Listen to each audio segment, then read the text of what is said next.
Welcome back to Chemical Safety at Work, the podcast. In today's episode, we'll be looking at some common dangerous goods that are found in workplaces, but you might not be aware of the risk yet.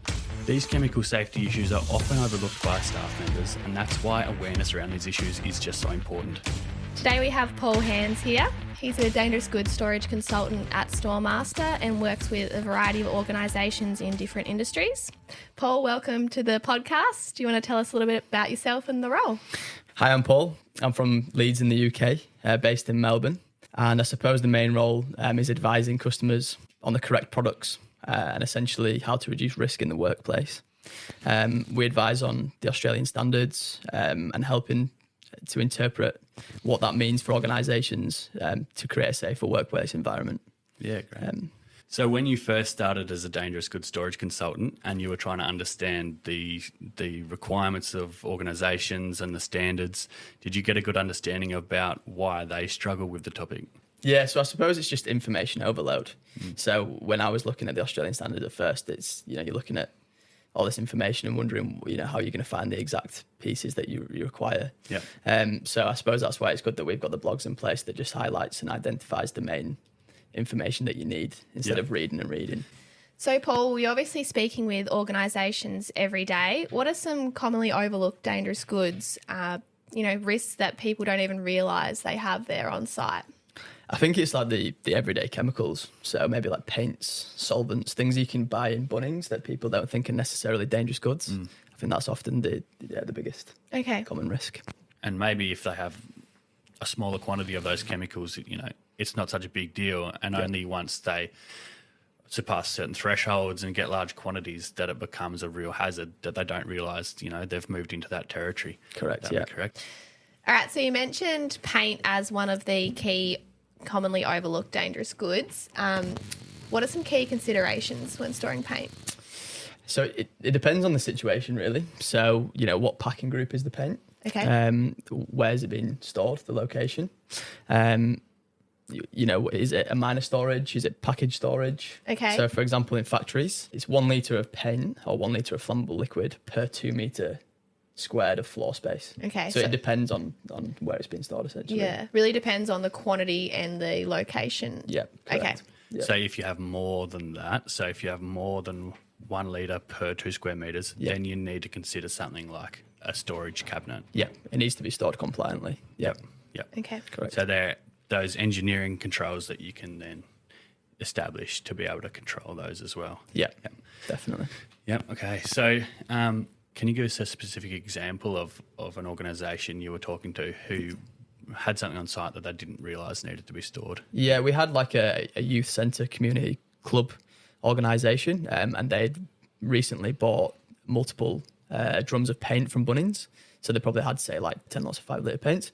And it was just being stored at the back of the building on wooden pallets or wooden shelving. Yep. And they didn't realise that wasn't compliant. Yeah, the risk there obviously is a fire potentially if there's an ignition source, say if someone starts up some machinery around that pile of paint or someone smoking a cigarette. If there is a leak, The whole building could go up. Yep. Wow.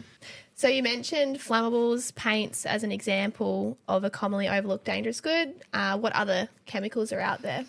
So I suppose the other common class that we deal with is Class A corrosives. Okay.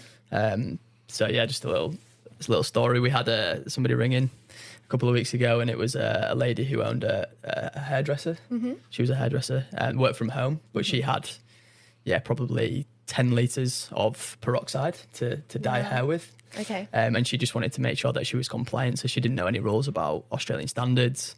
She didn't really have any SDS sheets at hand, so she was just making sure that what she was doing was compliant. Yeah. Okay. So now that you have the SDS, what are you looking for? So I suppose any incompatibilities. Okay.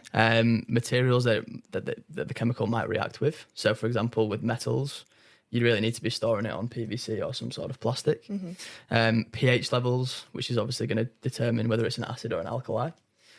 Storage requirements, temperature that it should be stored in, things like that.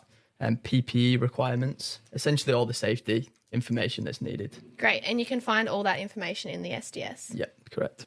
So you mentioned a moment ago a specific instance where an organisation reached out because they didn't have much understanding at all.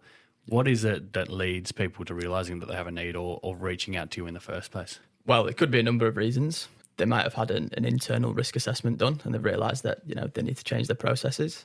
There might have been an incident or an accident that's caused a change. Yep. Or maybe it's an external audit where they're forced to make changes because they're not compliant at the moment. Yep, like a regulator's come to site. Correct, yeah. WorkSafe, someone like that. Okay. Yep. So you've mentioned paints and peroxide as commonly overlooked dangerous goods. Are there any other substances you can think of? Probably gases. Okay. Yeah, so 2.1, 2.2 flammable, non-flammable gases that are used in the workplace. Quite often overlooked. Quite often they're stored together, which they can't be. They need to be segregated. Okay. A good example would probably be oxygen acetylene, commonly used for welding. So obviously when they're being used, they can be stored together, but when not in use, they need to be stored separately and they need to be segregated. And that's because they're different classes? Yeah, correct. Okay. Yep, and they're incompatible. And do you have any recommendations as to how these gases could be better handled to reduce organisations' risk? Well, they need to be stored in a well-ventilated area. It can be inside a warehouse, but yeah, as I said, it needs to be well ventilated, or ideally it needs to be stored outside in a cage, in a gas cage. So what about LPG? That's a fairly commonly and widely used gas in many different workplaces and industries. What are some of the controls that should be implemented around LPG? Again, it needs to be a well ventilated area. Ideally, it needs to go outside. Yep. Yeah, quite often you find them in sheds or in small garages, whereas it should be outside in a well ventilated area. Yep. And training around the use, I guess. Training around the use of the gas, but also how to inspect a gas bottle. Yep. It's probably pretty important. Correct, yeah. And also empty gas bottles as well. Yep. They need to be treated as if they were full. Yep. That's something to look at. Not just thrown in a pile outside. Exactly. So thanks for sharing, Paul. What are some actionable steps that organisations can take today to combat these chemical safety issues? It's really important to develop a strong risk management system that accurately identifies the hazard and assesses the risks. I'd then implement a range of controls that address the risk. Okay. You shouldn't overlook risk management as a one-off event.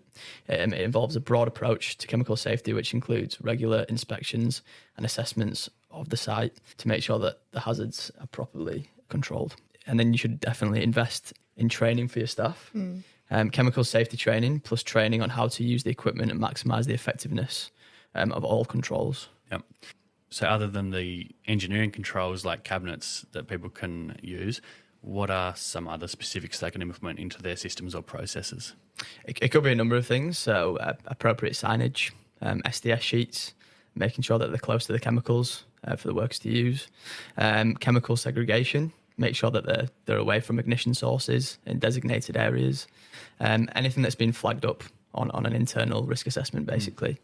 It's all those small 1%ers that obviously is going to make a huge impact. Thank you, Paul, and thanks to everyone listening. We want to hear about chemical safety in your workplace and what issues you may be dealing with. So send us a message on any of Storemasta's social media accounts and share your story. We'd love to unpack the issues you're having and discuss the potential solutions. Thanks very much. Thanks.